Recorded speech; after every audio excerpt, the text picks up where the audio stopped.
थे कि क्या फायदा हुआ परमेश्वर को अपने एक बेटे को देने का, क्या लाभ हुआ परमेश्वर को अपने एक बेटे को देने का। फिर आप अपने आप से पूछिए कि क्या कमाया हमने उस परमेश्वर के बेटे को बलिदान देके। अगर आप आज वचन को सुनते हो, वचन के अनुसार नहीं चलते, तो इसका मतलब आज एक बार फिर अपने परमेश्वर को आज क्या कर रहे हो, आप क्रूस पे चढ़ा रहे हो। क्योंकि आप सब कुछ सुनते समझते हुए जानते हुए भी गुनाह कर रहे हो, परमेश्वर के साथ बेईमानी कर रहे हो, परमेश्वर के साथ आप ईमानदार नहीं हो, परमेश्वर के साथ क्या हो, आप वफादार नहीं हो। जो इंसान 2.5 घंटे एक दिन में प्रार्थना नहीं कर सकता, मैं समझता हूँ कि वो भी परमेश्वर के साथ वफादारी हम नहीं करते। जिस घर की जरूरतों के लिए हम 10 से 12 घंटे हाँ जी सब कुछ करते हैं, तो जिस परमेश्वर ने तुझे 24 घंटे 25-30 साल तुझे परमेश्वर ने जिंदगी दी, तो अभी तक जीवित है, यदि तो उस परमेश्वर को धन्यवाद नहीं करता, हम अपने परमेश्वर को एक बार फिर क्रूस पर चढ़ाते हैं। तो लिखा कि अगर बार बार ऐसे हम काम करते हैं तो कभी भी हम क्या है, हम स्वर्ग में नहीं जा सकते। क्योंकि आप सब कुछ सुनते हैं, वचन हमें क्या बताते हैं, बाइबल हमें क्या बताती है, परमेश्वर के दास हमें क्या बताते हैं कि कैसे हमने परमेश्वर के साथ अपने समय को बिताना है, कैसे हमने हर एक हालात में परमेश्वर के साथ क्या करना है, वफादार करना है, परमेश्वर के साथ बने रहना है। तो जो इंसान परमेश्वर के साथ हर हालात में, हर एक परिस्थिति में बना रहता है, परमेश्वर उसके लेवल को बढ़ाते हैं। जो उनके साथ रहते हैं, परमेश्वर उनमें और उनमें जमीन आसमान का अंतर डाल देते हैं। तो जब जमीन और आसमान का अंतर हो जाता है, तो वो फिर मैच नहीं कर पाते, वो फिर मैच नहीं हो पाता। क्योंकि परमेश्वर देखते हैं आपके समर्पण को, कि आप कितना परमेश्वर के लिए समर्पित कर सकते हो। क्या आप 10 घंटे काम करते हो, तो क्या 10 घंटे आप रात को पूरी रात फुल नाइट प्रे कर सकते हो। तो परमेश्वर देखते हैं कि अगर एक जिस्म के लिए इतना कर रहा है, तो आज से 2026 साल पहले जो मैंने अब इसके लिए कुर्बानी दी, अपनी जान को मैंने दिया, सचमुच आज से मेरे लिए पूरी रात इंसान जागा। तो जो अनॉइंटिंग इसको चाहिए, जो अभिषेक इसको चाहिए, परमेश्वर कहते हैं कि मैं तुझे वो दूंगा। वो तो मिलेगा जो आप चाहते हो, लेकिन जो परमेश्वर ने आपके लिए रखा हुआ है, वो क्या उसको मिलेगा, वो गिफ्ट मिलेगा आपको। परमेश्वर भी गिफ्ट देते हैं, परमेश्वर भी अपनी आशीष को, अपने अभिषेक को गिफ्ट देते हैं। बाइबल में लिखा कि तोड़े हैं आत्मा के फल के तोड़े हैं, अभिषेक के तोड़े हैं। आपकी उसकी क्षमता होनी चाहिए आपको कि आप उस लेवल की प्रार्थना करो, आप उतना परमेश्वर के लिए सहो कि परमेश्वर वो आपको दे दे, परमेश्वर आपको वो दे दे। हाथ रखने से अभिषेक आता है, देखने से अभिषेक आता है, छूने से अभिषेक आता है, कोट में अभिषेक आता है, कपड़ों में अभिषेक आता है, रुमाल में अभिषेक आता है, घड़ी में अभिषेक आता है। लेकिन देखो परमेश्वर ने पीठ में भी अभिषेक दे दिया, है ना। तो अगर मैं अभी सोचूं, पंखा कम चल रहा है, पंखा बंद है, पसीना बह रहा है, तो जिस लेवल पे आज मैं पहुंच चुका उस पर नहीं होता। वे पूछ के दुआ करते, बहन जी किस चीज़ के लिए दुआ करें, बहन जी बताओ कहाँ पे क्या हो गया, किसके लिए दुआ करें। जब वो सिस्टर आए तो मुझे प्रभु ने तभी बता दिया, जो कुछ उनके साथ हुआ, जो कुछ हुआ प्रभु ने मुझे उसी टाइम बता दिया। अगर आपका समर्पित कम है, तो आपको पूछ के दुआ करनी पड़ेगी, क्योंकि आप परमेश्वर के लिए सहते नहीं, आप परमेश्वर के लिए जीते नहीं। आप देखते हो समय होगा, बिस्तर पकड़ो और सो जाओ। स्वर्गदूत आते हैं, परमेश्वर आते हैं, कुछ सोच लो, कुछ अभी अकल कर लो, लेकिन नहीं, हमें सुस्ती है, सुबह भी अपनी उठना, अपनी रूटीन, मतलब परमेश्वर के लिए समय नहीं है। तो जो समय में से समय, जो समय हमें हमारे आराम का समय है, अगर उस आराम को हम हराम करके वो समय हम परमेश्वर को देते हैं, तो परमेश्वर वो देते हैं जो आपने कभी सोचा भी नहीं होता। ये चीज़ मैंने भी बाइबल में पढ़ी थी कि परमेश्वर ने उनको बोला था कि आप मेरा चेहरा नहीं दे सकते, मेरे चेहरे पे इतनी अनॉइंटिंग, इतना अभिषेक है, आप मेरा आज क्या करो, मेरी पीठ देख लो। तो मुझे प्रभु ने कल 4 बजे बोला कि प्रभु ने बोला कि कल तेरे ऊपर ये अनॉइंटिंग मैं आज दे दिए, लेकिन तू कल सबको प्रैक्टिकल करके दिखाना। तो बोलते हैं आंखों में बोल, देखता है कि आंखों में देख, हाथ को छुओ, घड़ी को छुओ, रुमाल को छुओ, है ना, कोट को उतारना। तो प्रभु ने बोला कि बस पीठ करना, और इनके लिए प्रभु ने मुझे बोला कि पीठ करना, इनको खड़े करना, और ऐसे एक शीशा लेकर देखना कैसे अनॉइंटिंग काम करती है। तभी मैंने बोला कि जिस लेवल पे पहुंच गया, जिस लेवल पे पहुंचूंगा, किसी को आस पास फटकर नहीं दूंगा।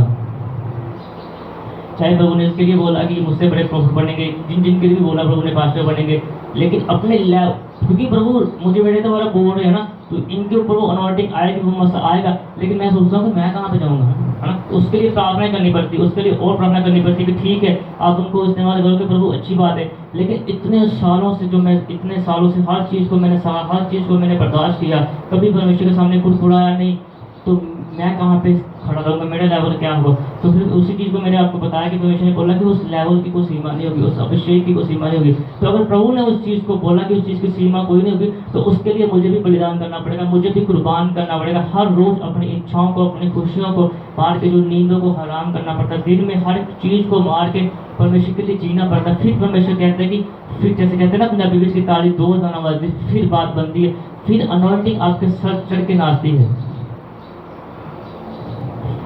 फिर अनॉइंटिंग का लेवल आपके सर पे चढ़ के नाचता है। तभी मैंने बोला कि आप 50 साल की सेवा में वो चीज़ें नहीं देखोगे जो मैंने अभी थोड़े समय में परमेश्वर के अभिषेक के द्वारा हमने देखी है।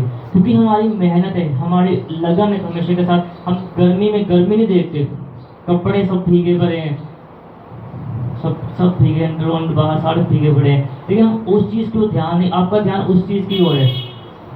पंखी दे दो, रुमाल दे दो, एसी लगा लो, ये कर लो, वो कर लो। हमारा ध्यान उस समय वो चीज़ की ओर है कि अगर ये समय निकल गया, जिस दिन मैं मर गया, परमेश्वर के सामने खड़ा हुआ, तो परमेश्वर ने बोला चर्च में भी आके नौटंकी पंखा चाहिए।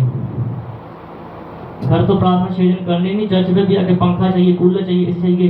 पंखा कम कर दिया, पंखा बंद कर दिया, तो बोलते हैं ऐसे करो, पीछे बैठो। हर चीज का न्याय होगा। अगर परमेश्वर ने आपको औलाद दी, धन दी है, आप उसके साथ मौज मस्ती कर रहे हो, तो परमेश्वर अपने समय पे अपना हिसाब भी लेंगे। जो मैंने तुझे समय दिया था प्रार्थना करने का, उस समय तूने क्या किया। इसलिए वो फिर गाना गाते ना कि जो मैं जहान पर आया तो ओदो किथे सा। फिर परमेश्वर पूछेंगे कि तब कहाँ पे था जब मैं तुझे कहा था कि ये समय मेरा है, ये जीवन मेरा है, इसको तो मेरे लिए समर्पित कर दो। किसी मैंने बार बार बोलता हूँ, मैंने करके देखा है, करके दिखाया आपको। इसलिए मैं बोलता हूँ कि अगर आपके मन में ये चीजें हैं, हाय गर्मी, हाय सर्दी, तो आप उसी चीज पे रह जाओगे। चर्च में भी, घर में भी आप उसी चीज में निर्भर होगे। लेकिन अगर उस ऋतु में आपका ध्यान परमेश्वर की अनॉइंटिंग के ऊपर, परमेश्वर के मसा के ऊपर है, तो वो चीजों का असर आपके ऊपर नहीं होगा। चाहे एक शर्ट भीगे, कोट भीग जाए, सब कुछ भीग जाए, लेकिन आपका ध्यान, आपकी नजर वो परमेश्वर के ऊपर लगी रहेगी। क्योंकि परमेश्वर ने आपको खड़ा किया लोगों के लिए दुआ करने के लिए, खड़े के लिए नहीं किया कि गर्मी लग रही है, मुझे पहले सुख चाहिए, पहले मुझे पसीना सुखाना, फिर किसी के लिए दुआ करूंगा, फिर किसी के लिए प्रार्थना करूंगा। परमेश्वर ने भी बोला, परमेश्वर ने चुना किसके लिए, अपने काम लेने के लिए। तो अगर हम उस चीजों को ढूंढेंगे, देखेंगे, तो हमारा ध्यान भटक जाएगा, हम प्रार्थना नहीं कर पाएंगे, हम परमेश्वर में पढ़ नहीं पाएंगे, हम परमेश्वर की उस कुर्बानी को देख नहीं पाएंगे। सबसे बढ़िया काम है वाइट वाइट शल्टा शुल्टा ले आओ, कपड़े कपड़े सवा लो 2 दिन, वही तो पा लो, ना गंदे हो ना कोई मुश्किल है कि सूट खराब हो गया, पसीने में ये हो गया, वो हो गया ना। मतलब जो चला गया वो तो चला गया, लेकिन जो समय है उसको संभाल लो। पता नहीं कितनी कितनी जिंदगी किस किस की बाकी है, लेकिन परमेश्वर हर चीज का हिसाब लेंगे। इतने इतने साल अपनी मर्जी से तूने पास्टर चेंज किए, बात अलग है, लेकिन मैंने भी तुझे जो दिए, तूने उनमें से किसी की भी नहीं मानी। इसलिए लिखा कि वचन में जब वो समय आया, लाजर जी का और फोन बंद हो गया, लाजर जी का उसका, और उसके बाद उन्होंने बोला कि एक चीची एक वोट करके तो लगा दे। तो परमेश्वर ने कहा आपके और हमारे बीच में क्या है, एक बहुत बड़ी दीवार है, ना कोई इधर से उधर जा सकता है, ना कोई इधर से उधर आ सकता है। वो समय हमारी जिंदगी में भी आ सकता है, वो समय मेरी जिंदगी में भी आ सकता है। क्योंकि जब परमेश्वर ने मुझे समय दिया, मैंने उस समय का आदर नहीं किया, मैंने परमेश्वर के वचनों का आदर नहीं किया, मैंने परमेश्वर के दासों का आदर नहीं किया। अब देखो पिछले समय में आज हर इंसान चाहता है मेरे ऊपर अनॉइंटिंग आए, मेरे ऊपर अभिषेक आए, लेकिन जो अगुवे परमेश्वर ने दिए हम उनका आदर नहीं करते। प्रॉफिट अलीशा के ऊपर इतनी बड़ी अनॉइंटिंग क्यों आ गई, उफ तक नहीं की उन्होंने कभी। आज करते नहीं, उसको वो चीज मिलती नहीं, किसी में नहीं मिलती वो चीज मिलती नहीं। इतनी वफादारी, इतनी ईमानदारी। कभी बोला क्या चाहिए, कहते जो कुछ है वो तो है, लेकिन इससे दुगना चाहिए। कहते ले लो दुगना ले लो, क्योंकि जब परमेश्वर से नहीं तो परमेश्वर उनको नबी नियुक्त कर। तो जब परमेश्वर हमें बोलते हैं, हमें वो चीज करते हैं। हम किसी से डर के भविष्यवाणी या किसी से डर के ऐसे नहीं बोलते, क्योंकि हमने रात को जाग के, दिन को जाग के, पंजाबी बेच के रात दिन एक करके 6 दिन। दूसरी आपने सुना, आपको समझ नहीं आई उस गाने का अल्फाज क्या था, क्योंकि आप सुनते हैं नहीं, इधर सुनो उधर से निकाल दो। मैंने 6 दिन उस गाने के साथ मैं जिया हूँ, 6 दिन में उस गाने के साथ मैंने समय बिताया। इसीलिए वो अनॉइंटिंग जो उस गीत में थी वो मेरे ऊपर आके आपके ऊपर वो चीजें आई। लेकिन अगर आप उस चीज को सुनोगे, 6 दिन आप प्रार्थना करके आओगे, तो 7 दिन आपके चेहरा फूल के जैसे खिलता हुआ चर्च में नजर आएगा। क्योंकि मैं 6 दिन प्रार्थना करके फिर 7वें दिन वेदी पे आता हूँ। जो 6 दिन की रात होती है, उस रात को फुल रात हम प्रार्थना करते हैं, क्योंकि हम डरते हैं परमेश्वर की इस वेदी पे खड़े होने के लिए। हम इस लायक नहीं, लेकिन परमेश्वर हमें इतना इस्तेमाल करते हैं, तो हमें प्रार्थना ही करनी पड़ती है, हमें डरना पड़ता है परमेश्वर से, फिर हम वेदी पे आते हैं। तो आप आते प्रार्थना करते नहीं, जो मर्जी जिसको मर्जी संत को पास्टर को जिसको जो मर्जी बोल के आ जाते, मुंह उठा के चर्च में बैठो तो ठीक है जी, फिर बोलते बात नहीं होती, काम नहीं बनता। कैसे बनेगा, कैसे काम बनेगा जब आप प्रार्थना ही नहीं करते, जब आप प्रार्थना नहीं करते। बाइबल में पढ़ो कितने कितने साल परमेश्वर के भविष्यवक्ताओं ने प्रार्थना की, परमेश्वर ने फिर वो प्रार्थना को सुना। भविष्यवक्ताओं को, पास्टर की बात नहीं करता, आप तो विश्वासी हो। भविष्यवक्ता ने जो कितने कितने साल प्रार्थना की, फिर परमेश्वर ने वो कामों की किया, तो बाद में बोलते मैंने प्रार्थना की तो काम हो गया। मैं बोलता हूँ करके दिखाओ भी, मेरे सामने करके दिखाओ क्या होता है। बैंड बजती कुछ नहीं होता। प्रार्थना हम करते उसका असर नजर आता है। अगर आपकी प्रार्थना से हो लगा तो हमको प्रॉफिट कौन बोलेगा फिर। जिस इंसान ने संत की सेवा नहीं करनी, संत का आदर नहीं करना, जेब से कुछ नहीं देना, कुछ आज्ञाकारी नहीं करनी, उसकी प्रार्थना परमेश्वर कैसे सुन सकते हैं? कैसे परमेश्वर उसकी प्रार्थना को सुन सकते हैं? 6 दिन वफादारी नहीं करनी, 1 दिन कर ली, बीच में फिर नौटंकी शुरू कर दी, अपनी औकात दिखानी शुरू कर दी, कैसे परमेश्वर सुनेंगे? मैंने एक बार आपको पढ़ाया था कि टेंशन मत लो, वचन में लिखा है कि स्वर्ग दूत का रूप धारण कर लेता है शैतान। ये मत सोचो प्रार्थना सुन ली, ये हो गया वो हो गया, लिखा वहां भी पढ़ो। वो चमत्कार आज भी करता है शैतान, दुष्ट आत्मा आज भी काम करती है, लेकिन आंखें चाहिए देखने के लिए। फिर गाते हैं किस लिए? इसीलिए गाते हैं कि मूसी भी न जाने असी एक कहाँ के दो, मूसी भी न जाने यीशु मेरे विच बले सदा तेरी लो। जो सदा तेरे विच लो ही नहीं खुदा दी बननी, ते तेरे ना खुदा ने गल कित्थों करनी, खुदा ने तेरी कित्थों सुननी। उधर शैतान ने थोड़ा टेला उठाया कि हाँ तेरी मैं सुन ली है, मैं तो खुदा ने ले लिया। खुदा ऐसे काम नहीं करता। जिस इंसान की बैंड बजती है, इतने साल प्रार्थना कर करके परमेश्वर उसको कई समय लगा देते, परमेश्वर कहते वेट करो।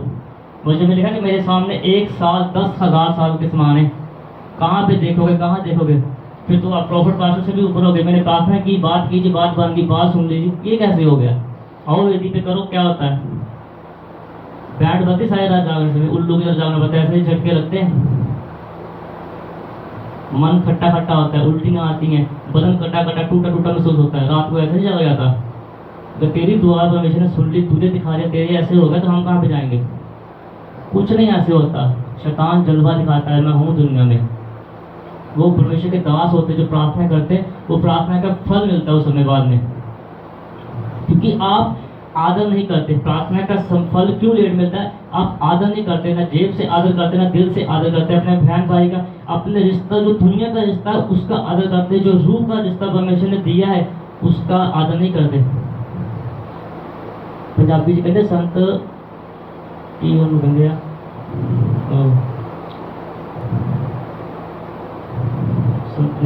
हिंदी में उसको कि आपके सर का ताज होता है, पंजाबी में खसम होंगे, अगर समझो दे जोड़ा बंदा खसम का नहीं आदर करता जनानी, तो कादी जनानी फिर दोबारा की होना?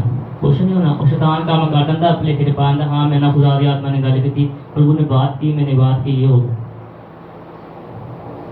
ऐसे नहीं होता। परमेश्वर का अभिषेक काम करता है, परमेश्वर की अनॉइंटिंग काम करती है अपने चुने हुए लोगों के ऊपर, जिसको लिखा परमेश्वर ने बोला कि तू मैंने तुझे परमेश्वर तेरी माँ की कोख में जाने से पहले मैंने तुझे चुन लिया, तेरा अभिषेक किया। उसके ऊपर अनॉइंटिंग होती है, फिर काम होते हैं। छल्ले बन कर सारी जिंदगी गुजार लो, वो गुजर जाएगी। प्रभु ने सुना, प्रभु ने किया, ठीक है जी, ऐसे हो गया वैसे हो गया, ऐसे कुछ नहीं होता। जिसके ऊपर अनॉइंटिंग होगी, जिसको चुना होगा, परमेश्वर उसके द्वारा अपने काम को लेंगे। सो इस वचन के द्वारा परमेश्वर सबको बरकत दे। आइए एक भजन बोलेंगे, परमेश्वर का अभिषेक उस भजन के ऊपर हो। मेरे पिता इस वचन के ऊपर आपका अभिषेक पड़े, ये सुने और इसके ऊपर चले, आपके आशीष को प्राप्त करें। आपके पवित्र और मिठा में मांगता हूँ, आमीन। यीशु मेरे विच बले सदा तेरी लो, यीशु मेरे विच बले सदा तेरी लो, यीशु मेरे विच बले सदा तेरी लो, मुझे भी न जाने असी कहाँ के दो, मुझे भी न जाने असी कहाँ के दो, यीशु मेरे विच बले सदा तेरी लो, यीशु मेरे विच बले सदा तेरी लो, यीशु मेरे विच बले सदा तेरी लो, यीशु भी न जाने मुझे भी न जाने असी कहाँ के दो, मुझे भी न जाने असी कहाँ के दो,